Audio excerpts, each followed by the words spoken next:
E4-prosessi syntyi, kun 2004 järjestettiin sellainen evankeliumiskongressi, ja sen seurauksena sitten ihmiset halusivat alkaa miettiä, että miten evankeliumi omilla paikkakunnilla ja koko Suomessa voitaisiin viedä tehokkaasti eteenpäin.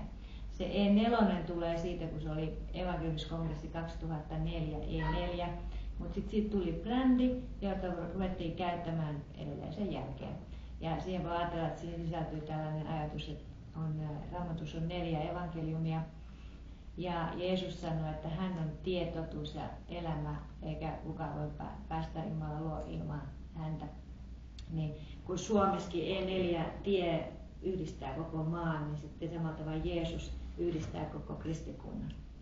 Ja tätä me edistetään kristittyjen yhteistä evankeliumistyötä ruohonjuuritasolla. Miettisin Jussi, mä oon tänne E4-verkoston tiimijohtaja. Täällä E4:ssä mietitään sitä todellakin, miten suomalaiset voi tavoittaa evankeliumilla. Ollaan etsimässä uudenlaisia keinoja, menetelmiä, lähestymistapoja juuri tähän miten viedä tämä tuttu sanoma Jeesusta jokaisen suomalaisen luokse.